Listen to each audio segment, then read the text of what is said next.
pour une nouvelle vidéo Marvel et compagnie. Et aujourd'hui, je vous fais une vidéo sur Ant-Man. Donc voilà, ne perdons pas de temps, c'est parti. Scott Lang est un ancien criminel et un allié des Avengers. Il a bon cœur et veut faire le bien, mais son envie d'être auprès de sa fille et son manque de discernement le mettent parfois dans des situations délicates.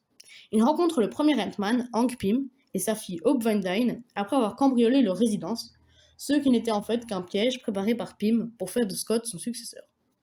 Il lui confie alors le costume d'Ant-Man qui lui permet de changer de taille à volonté, mais aussi de communiquer avec les fourmis. Cassie, la fille de Scott Lang, croit en lui malgré son passé criminel. Toutefois, le style de vie de Lang risque de le priver de droit de visite. La volonté de rester dans la vie de Cassie le pousse à devenir un homme meilleur.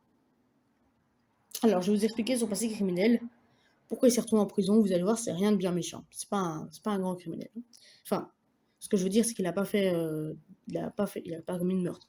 Donc, ce n'est pas par appât du gain que Scott est tombé dans le crime. Il a en effet passé 3 ans à la prison de Saint-Quentin pour avoir volé son ancien patron.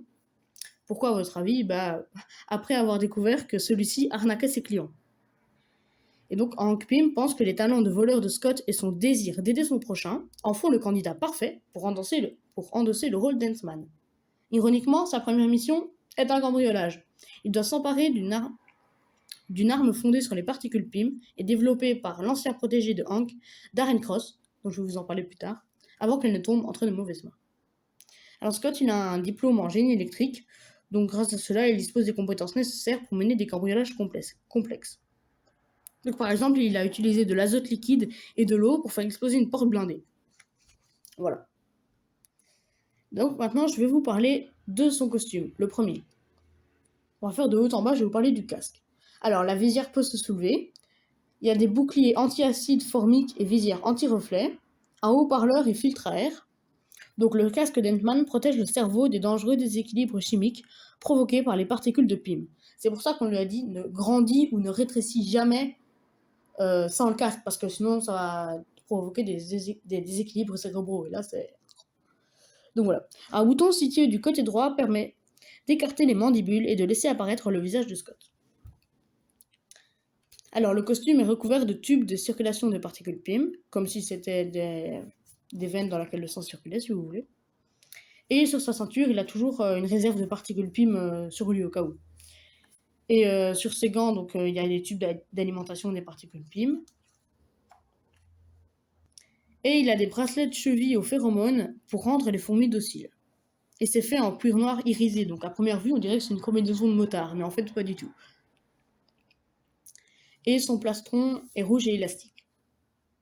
Donc voilà, maintenant, je vais vous parler de son costume plus tard. Sauf que, j'ai oublié de vous dire ça. La première fois qu'il a enfilé le costume, ça s'est mal passé, parce que, déjà, comment est-ce qu'il l'a trouvé? Il était sorti de prison, il avait dit c'est fini, je ne fais plus de cambriolage. Et ses potes lui ont dit allez, s'il te plaît, un dernier. Bon, d'accord, mais c'est vraiment le dernier. Sauf qu'en fait, c'était un piège, comme je vous l'ai dit, conçu par Hank Pym pour qu'en fait, il trouve le costume, qui se dit mais il n'y a pas de coffre et tout, donc il embarque le costume. Il se dit voilà, c'est bon, j'ai le costume. Enfin, il comprend pas quoi, il se dit tenue de motard, je comprends pas, donc il l'embarque quand même et il l'essaye la combinaison chez ses amis. Et il se met dans la baignoire et il rétrécit.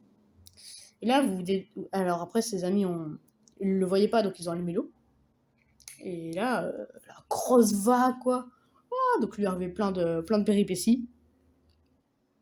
Et voilà. Mais maintenant, je vais passer à Captain America Civil War. Il a fait évoluer son costume. Et maintenant, il peut grandir à volonté, puisque les particules Pym sont au cœur de la technologie d'Ant-Man. Elles ont été découvertes par Hank Pym et elles peuvent altérer la taille de n'importe quel objet. Par la suite, Scott développe une nouvelle utilisation pour ces particules, ce qui lui permet d'atteindre une taille gigantesque. Il l'a essayé 3 fois. Une fois à Leipzig, dans Captain America Civil War, une autre fois à San Francisco, et encore une autre fois dans la bataille finale d'Avengers Endgame, où là il était vraiment méga énorme. Et il a foutu une grosse pêche au Leviathan. Donc il faisait carrément la taille du Leviathan, il pouvait le bam, il a même écrasé que l'obsidiane. Donc voilà. Donc il a un nouveau casque plus aérodynamique et du tissu amélioré plus souple que l'original. Et aussi, les tubes de particules que je vous ai parlé, ils sont retravaillés pour se transformer en Giant Man sans effet secondaire dérangeant. Donc voilà. Et sur sa combinaison, il a des indicateurs lumineux.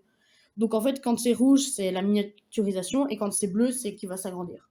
Donc c'est comme les disques rétrécisseurs ou les disques agrandisseurs qu'il lance. Maintenant, je vais vous parler des fourmis, puisque Ant-Man, l'homme fourmi, donc il utilise des fourmis.